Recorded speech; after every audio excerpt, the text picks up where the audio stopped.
Keisha. I talked to you yesterday. Good. You are fantastic. Thank you. Yes. A great host. Show is great. Listen to his show. Absolutely, 95.5. One mic.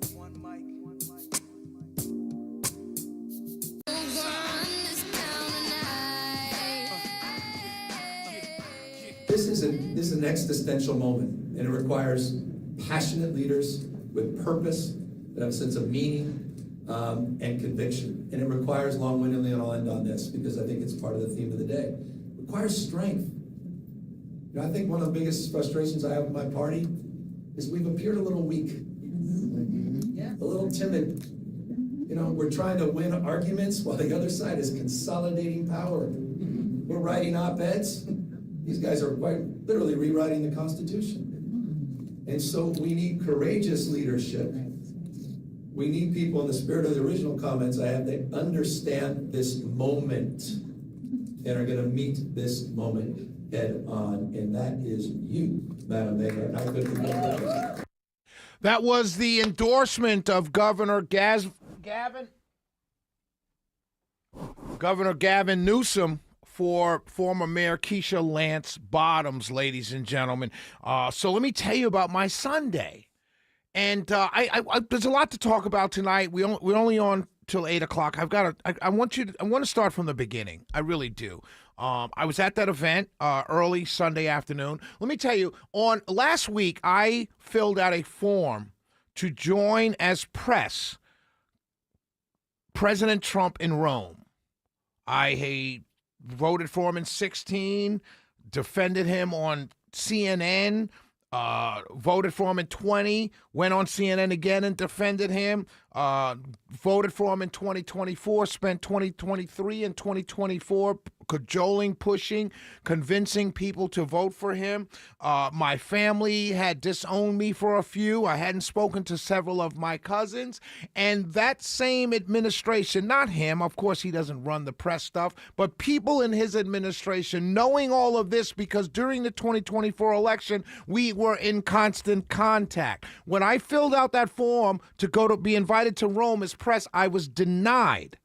When I filled out the form for the same administration that I go into bat for, going to the wall for, disowned by my family for supporting and voting for him in 16, 20, and 24. When I filled out the Black History Month special event on last Wednesday, I didn't even hear back. I heard last week Gavin Newsom, the governor of California, by population the largest state in the union, was coming to Georgia for a fundraiser with Keisha Lance Bottoms. I reached out to a couple people, said, hey, is it okay if I come? Within minutes, I got an email back saying, fill out the form. Standard form for these kinds of events. I got there, top security. I got wanded, the governor of California. The Democrat nominee, for all intents and purposes, going to be the Democrat nominee for president. I get in there. A couple people side-eyed me. I know, they know me. I know them. They don't like me. I get it. Even saw Charles Blow of the New York Times there. Went up to him and said, hey, I don't agree with anything that you write, but I think you're a great writer. May I take a selfie? Took a selfie with me and scurried away as fast as he could. I understand. It's okay. But I wanted to hear Gavin Newsom. He's going to be the nominee for the Democrats in 2028. He's the governor of the largest state by population in the entire country. Why wouldn't I want to go hear him speak? I don't have to agree with the things he says, but why wouldn't I want to go hear him speak? Why wouldn't I want to take a picture with him? But I was invited. I asked to come and they said yes. 4 days later, the very people that I voted for said no. Now, I'm not changing my vote. I'm not flipping parties. I just tell you that you take from that what I just said however you want to take it. The African Americans at the administration who put on a Black History Month event on Wednesday that didn't even answer my email back, they know who they are. They know who I am. Didn't even answer me back. When I filled out the form to go see Gavin Newsom and be interviewed about his book, with Andre Dickens, Mayor Andre Dickens, I wanted to go to that too. I just got too tired. When I filled out that form, within minutes, I got the email back. Here's the address, Mr. Winter. Text us when you get there. All of these people know that I'm a Republican. All of these people know who I'm voting for in November. All of them. I start the show with that just to let you know the level of petty that we're dealing with in this country. Now, let me get to what you heard the endorsement by, and yes, I did say petty, because I saw it in my Facebook. I posted a picture with the governor of the largest state in California. You should have heard some of the things people were saying back to me.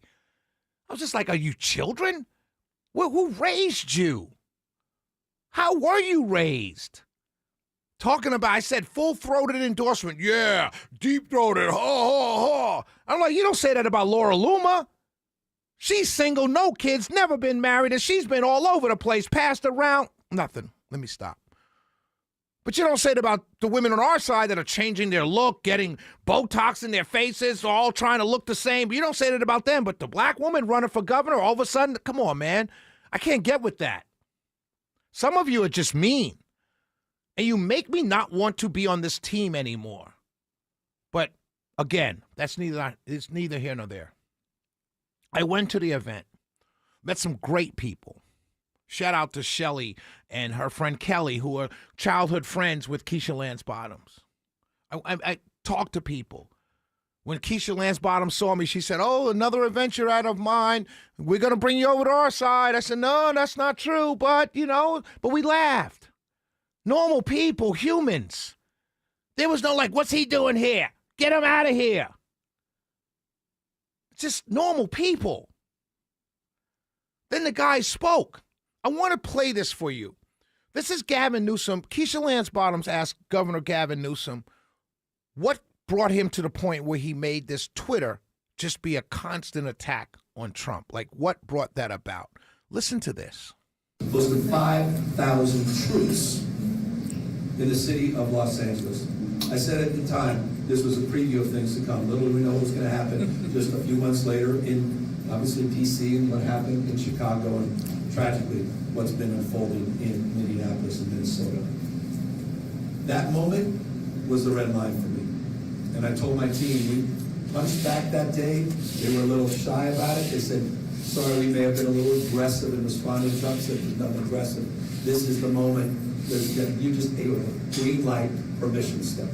And we have been relentless ever since. And what we've done, and Mayor, this is fundamental, is we put a mirror up to Trump. This is a guy dressed up as the Pope. This is the guy dressed up as Superman. This is a guy who believes he should be up there on Mount Rushmore. All cap tweets, attacking people, belittling people, the whole thing. And we decided to mirror that in order to expose not only Trump and Trumpism, but all of those folks that are complicit, that haven't called it out, that have allowed it to be normalized. That's right. And we continue to punch, and that punch included fighting fire with Proposition 50, the redistricting. And that fighting fire with fire included redistricting. And it's just I wanted to hear that. I wanted to see that. Because that's what we're going to be up against in November. And you're going to be hard-pressed to tell Gavin Newsom when he's tweeting all kinds of crazy stuff, oh, that's out of line, that's not presidential, because we just allowed it for 12 years. We really did. We would have allowed it. We can't say anything. I'm not saying it's right or wrong. I'm just telling you that I went to an event to see the governor of the largest state by population in the union, 35 36, 37 million people this guy's over. It's a lot of people. I'm impressed by that kind. I wonder what he's like. How did he get so many people to vote for him? Let me check him out. If your talk radio host doesn't do those kinds of things, that's on you. That's on you. But if your guy can only talk to Republicans, that's on you. Me, I can talk to anybody. Black, white, Jew, Gentile, atheist. Straight, gay, tall, short, Republican, Democrat. That's me. That's Shelley. That's just how I was raised by. I was raised by a mother, Valerie G. Winter, who taught me to treat everyone the same. I don't yell at people because they're a Democrat. I don't think people are evil because they're a Democrat. I don't think people are evil because they're a Republican. That's what children do. Children think like that. How could you be in the same room with them? Huh? What do you mean? Yes, Democrats say the same thing when I'm in a room full of Republicans. How could you be in the same room? I say the same thing to them. You're a child. Grow up. It's a real world. You should be able to talk to everybody. And then people telling me, oh, the WSB has changed. No, it hasn't changed. What's changed is that you're 90 and you haven't changed from when you were 30. You haven't grown up. You're the same person you were when you were in your 20s, when you're standing out in front of the high school that was being integrated, yelling at the black students coming in. You're the same guy or the same woman at 90. You haven't changed. I'm sorry I went there. But it's a great event. Let me say this politically. Keisha Lance Bottoms is now the secured frontrunner with that endorsement. There's no doubt in my mind that Gavin Newsom is going to be the nominee for the Democrats. There's nobody else. No one's going to come out of the blue. No, there's no one else. He's been running for the last 3 or 4 years, or 2 years at least. And it's not until 28 is the November election. He'll probably announce early next year, if not this fall. Barack Obama came out the earliest a year before. 2007, he came out for a 2008 election. I say Gavin Newsom maybe comes out around the winter of this year, maybe early next year. But he's out now. Everyone knows he's running. There's no secret. And he's probably going to be the nominee. I don't see anybody else. They could push AOC and all these people. He's probably going to be the Democrat nominee. I don't know if he wins or not. I don't know what our side is going to put up. But I can tell you this. I met him. I took a picture with him. I was happy to do that. But I didn't expect the vitriol to come my way for a picture. And I realized that there's so many people are just children. And by the way, the same vitriol came my way when I took a picture with Donald Trump from the left. Everybody's a child. And it's so frustrating to people like me who feel like they're adults. Because we're constantly dealing with children. And it's frustrating. Grow up. I had a great weekend. I had a great Sunday. I met the governor of California, who will probably be the Democrat nominee for president. And who knows after that what happens. I also met probably the primary winner who got the endorsement of that governor, who's going to be the primary winner and a Democrat nominee for governor here in Georgia. As a Republican, you may think she has no chance. As a Democrat, maybe you think she has no chance. But she's still going to be the nominee. There's no question about that.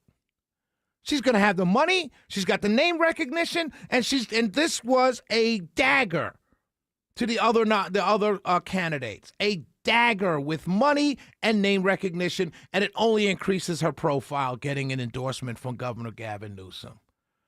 And maybe some of the lower-ranking candidates might need to think about dropping out or just not qualifying in March. Because a dagger was thrown in the heart of the Democrat primary race with Keisha Lance Bottoms getting the endorsement from Governor Gavin Newsom. I'll be right back with more because I want to talk about the event with Andre Dickens and which is just, again, children. We'll be right back. It's the Shelley Winter Show.